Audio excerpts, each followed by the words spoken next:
2022 is over, and we are going to give you an update on how the year of 2022 ended up in the housing market, as well as giving you an idea of where we think 2023 is headed. So stay tuned and keep watching.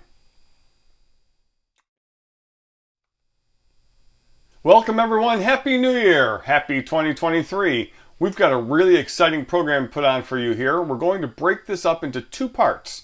This is the first video of a two-part series here on the housing update for 2022 going into 2023. We are going to give you a lot of information. We're going to give you a lot of analysis, and we're going to get down to the weeds.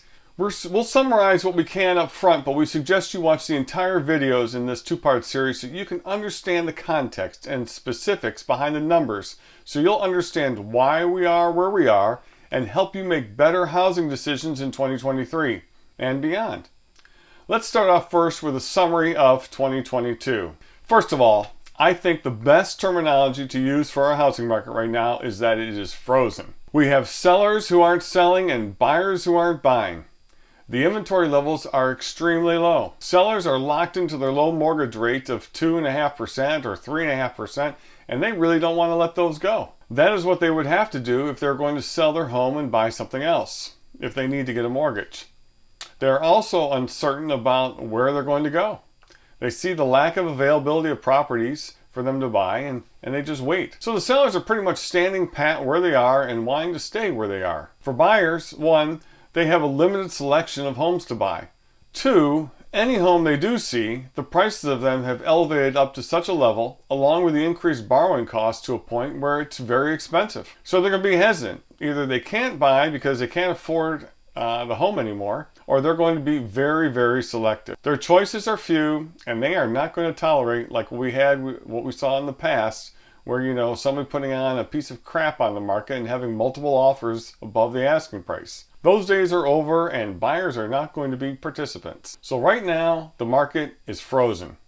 Low inventory is limiting transactions. Like we have been saying, buyers have no choices. Buyers are waiting until they have a compelling reason to buy. We all know, as real estate agents, that buyers don't have to buy. Buyers can always change their mind and stay where they are, or rent, or do nothing. Unless they have a compelling reason, unless it's attractive for them to make a purchase, or they're making a move and they have to get the housing, they are going to hold off until the right property comes along that will meet their needs. We see that in some areas where inventory is tight and the area is desirable, prices are still holding.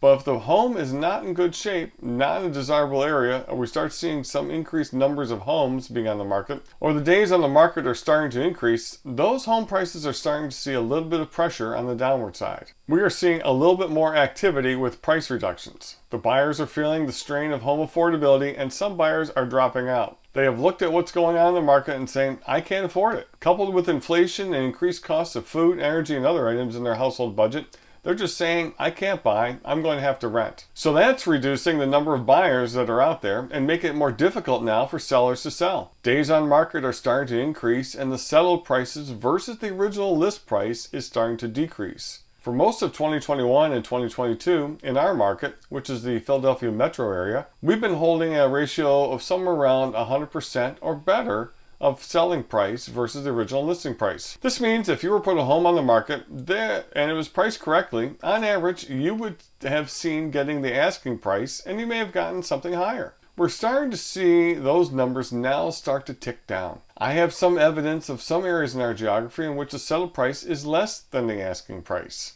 We're going to see more of that. Not a fire sale type of activity, but you're going to see a gradual reduction of settled prices less than the original asking price. Homes are not selling as quickly.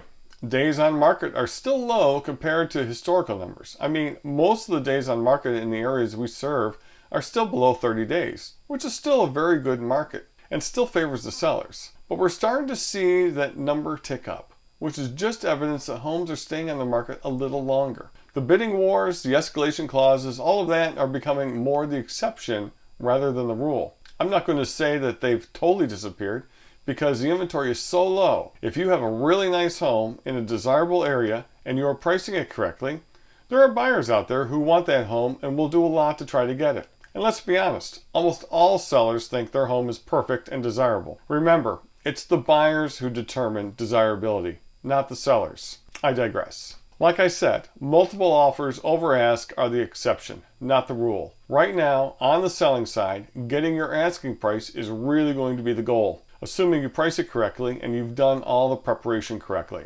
If you get an offer at the asking price, you need to consider that offer. Don't wait around for some multiple offer scenario or somebody coming in with an offer 10% over ask.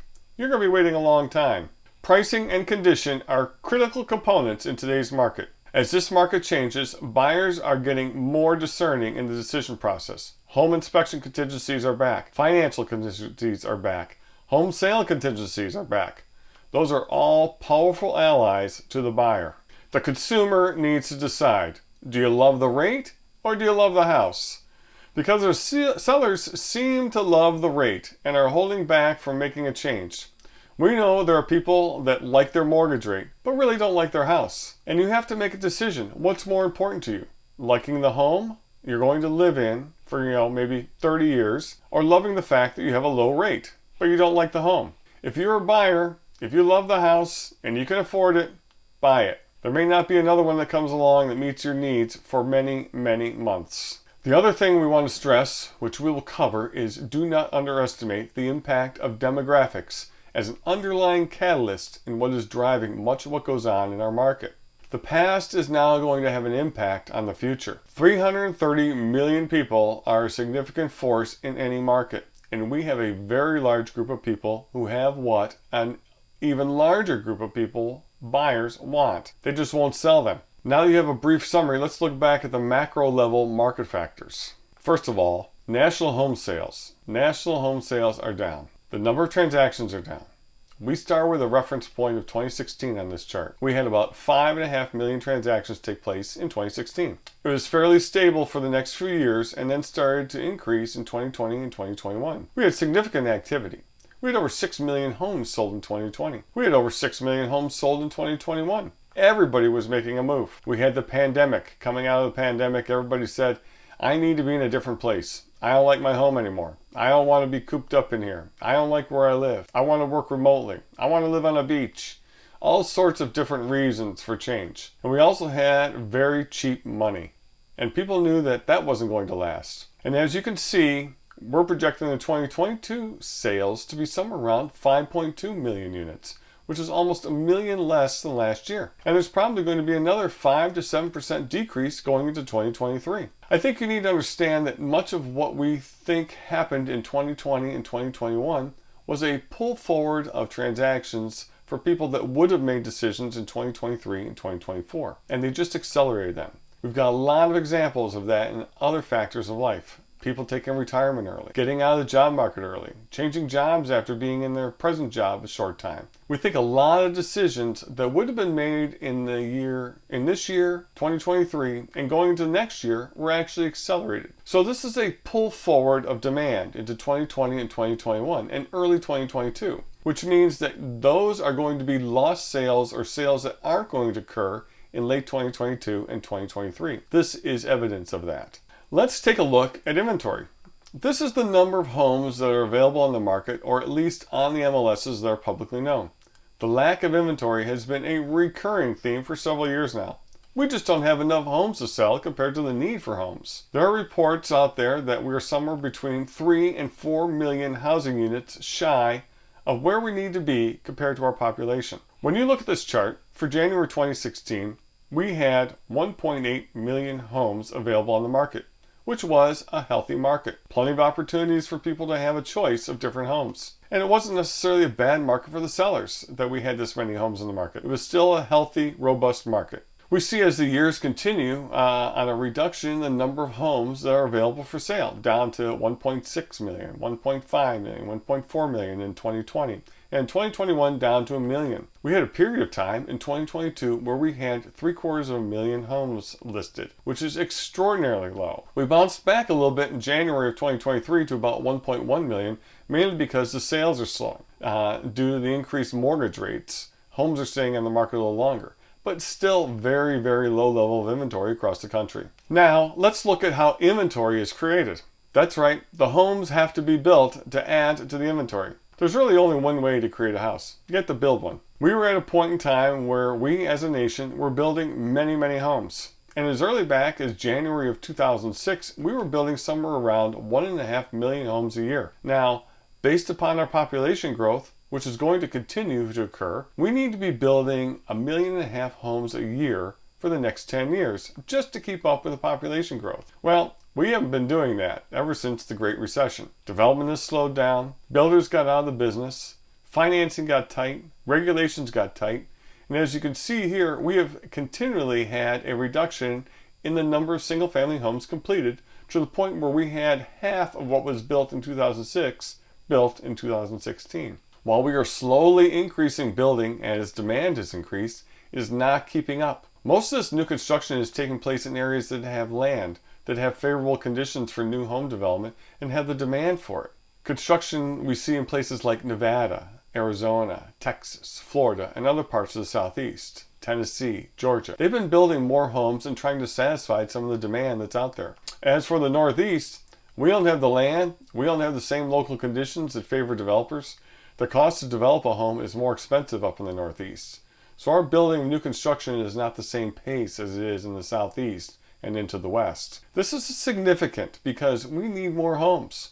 We do have a fairly significant increase in the building of multifamily units, apartment complexes, because as people can't afford single-family homes or townhouses, they're forced to go into rentals, and the demand for rental units is continuing to increase. So those units are being built. They're also more cost-effective for builder to build than a single-family house. Cost of building single-family homes continues to go up as the cost of labor, the cost of supplies, and the cost of land has made new homes more expensive. 30-year mortgage rates were on a tear in 2022. This is current up through January 23, this chart you see here. We had a continuing decrease in mortgage rates along with stability from 2016 through 2020. As the pandemic hit, efforts were made to reduce rates to encourage demand. Interest rates came down to 2.5% and people were getting 15-year mortgages that were less than 2%, which is just free money. That caused a lot of demand. It also caused a lot of asset appreciation as the cost of money goes down. Look at the stock market averages during this period. Asset prices go up. But as the Federal Reserve started responding to the inflationary pressures that were out there, you can see mortgage rates not only increased, but they increased at a really significant rate in 2022. We had forecasted in late 2021 that rates were going to be somewhere into the fives, mid fives, but they exceeded that. This is showing that they're currently at 6.5%. They had reached over 7% in July and August of 2022. This put a significant damper on the level of demand for housing. During the period of low interest rates, people were also seeing that because of these cheap interest rates, they were able to buy more home. They didn't really care how much a home cost. They just wanted to get the home. So they may have been less careful with their money because the cost of money was not as important. As you can see now, as the cost of money increases, so does a person's attention to price and what the overall monthly spend is going to be. This increase took a lot of buyers out of the market, as mortgage payments with these new rates made a home unaffordable. We'll get into more of that and how we think things are going to be in 2023, but this is where things are as we speak today. With median home prices, you're going to see a correlation between the reduction in interest rates and the increase in home prices. We had demand probably pulled forward from 2023 and 2024. We had cheap money that caused an increase in the prices of homes as demand increased and the cost of the money decreased. We saw a significant increase in median home prices from 2016, which was about $213,000. Now in January of 2023, the median home price is about $370,000. Which is down from almost $400,000 in July of 2022. We saw an almost 40% increase in median home prices in a 5-year period. This is a reflection of what has been going on with the cost of money, the level of demand, and the impact in the marketplace. This should stabilize and flatten out, but these are large changes in a very short period of time. They're difficult for people to digest both internally and how they're going to respond to these changes. This is very disruptive to markets and to planning and to things of that nature because we've never really seen anything of this level in the housing market up to this period of time.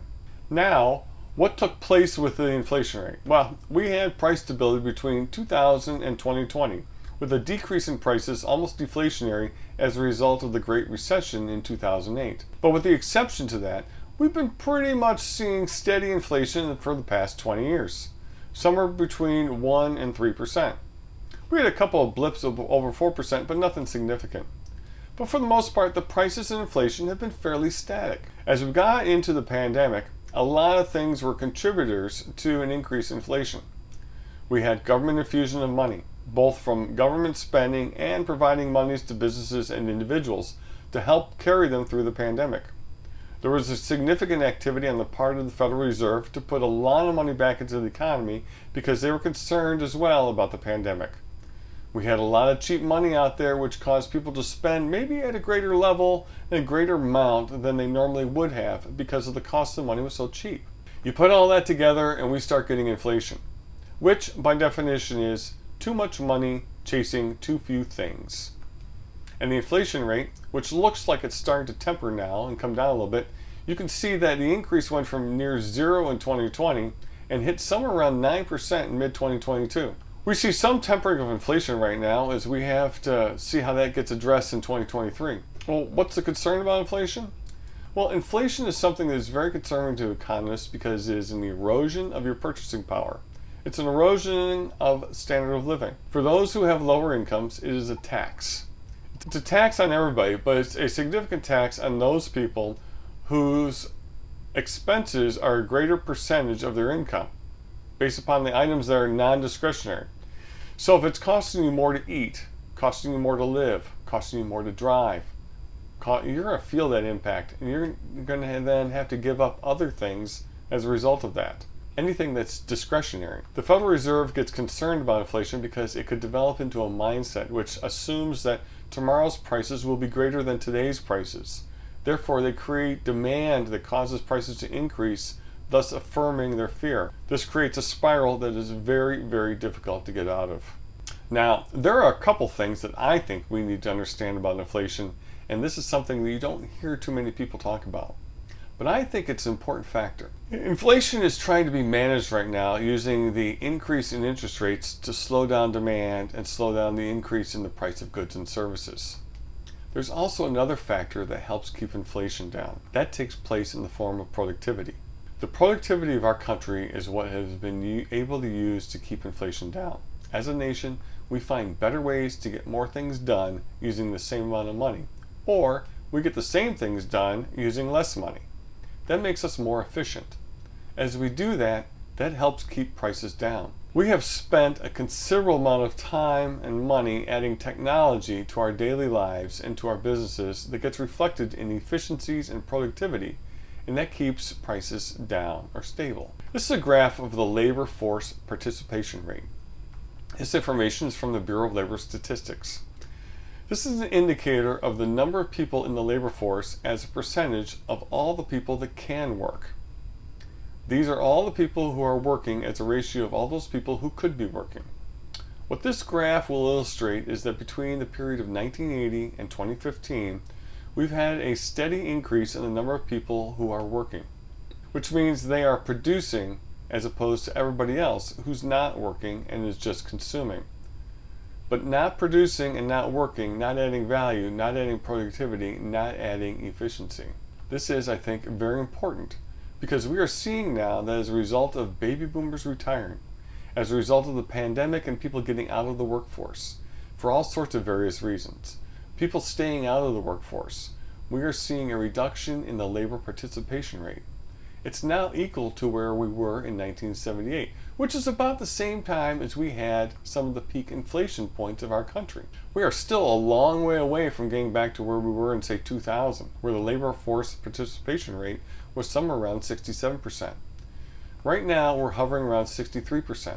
So it's saying 63% of all the people who are capable of working are working. The other thing to keep in mind is that today, 37% of the essential workforce is 50 years old and older, which is almost 16 million workers. 6.4 million workers are aged 60 or older. That's a lot of people.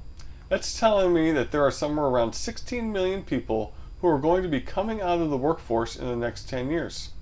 Who's going to replace them? Why do I bring this up? Well, this, I believe, is also an underlying factor of what is working to keep inflation up, because wage growth and wage pressure is going to be reflected here. If you need more workers to get things done and they are not available, you're going to have to pay more for the workers that are available. And that is going to be then reflected into how much it costs for those workers, and then how much it costs for you to produce whatever it is you're doing, whatever goods or services are being provided. This will then be passed down into the consumer. So I think this is also a significant thing that needs to be watched and understood as we start going into our next 3 to 5 years. The other thing we need to talk about is demographics. We have to keep in mind that we have two fairly significant age groups or population groups. We have the baby boomers, who are those who were born between 1947 and 1965. Then we have the millennials that are born between 1982 and 1999. Well, there are more millennials than baby boomers, and they're the ones that want the homes right now. They are of the family or household forming years. They have established their jobs, their relationships or marriages. They are having children, and they are wanting to settle down into the American dream in some sort of home, often like the one they grew up in. The baby boomers, which are 68 million people right now and have a home ownership rate of 80%, they have homes, but they're not moving. In fact, the average length of home ownership, how long somebody was going to stay in a house, historically has been 7 to 8 years. But that tenure has now increased to 13.2 years, which is a significant increase. In the Northeast, states like Pennsylvania, New York, and New Jersey, the typical homeowner stays in their home 15 years. This is where we're starting to have the challenge of sellers not getting out of their houses in the time frame they used to. Now add to the fact that people are now thinking about aging in place, which means they're going to stay in their homes even longer.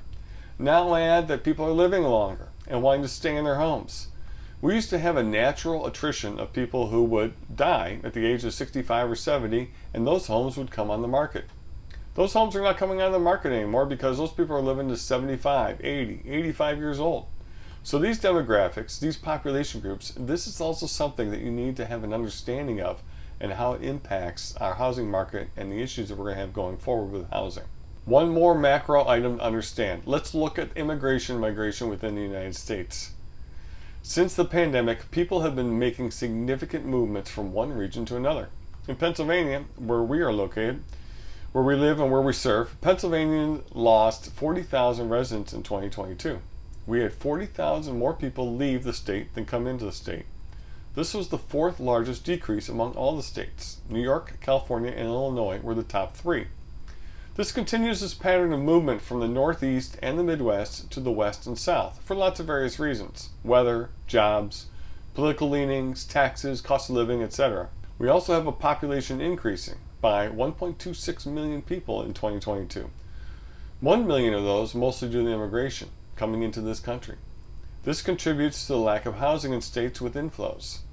You've got people who want to go down to Texas and Florida and Georgia, and they need more homes built down there, and they may not be available. It's not like you can build a home in a day. So that contributes to the lack of housing. In addition, if you have people leaving an area, then you may have a decrease in demand for housing. That may be a factor in those regions that homes for sale may not get the same level of demand as they previously did, because this may not be the most desirable place for them anymore.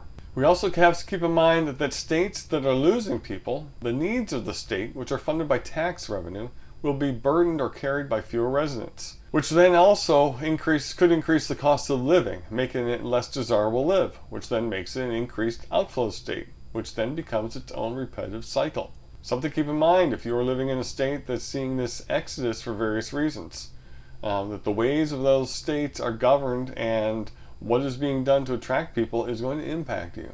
So this is going to give you the framework of what 2022 looked like and what took place and what are the underlying fundamentals behind our market. This will give you context to understand what is taking place in the housing market and how significant some of the problems are and how difficult it's going to be to address some of these problems. Our next video will go deeper into the more detailed information of the Philadelphia metro region, which is an area that we serve as realtors. We'll also get into what we think 2023 is going to be like to help you understand how to navigate through this. I think these are all good contextual things that will help our conversations and help understand where we are, why we think that the housing market is still going to be fairly solid as far as pricing and valuations and equity.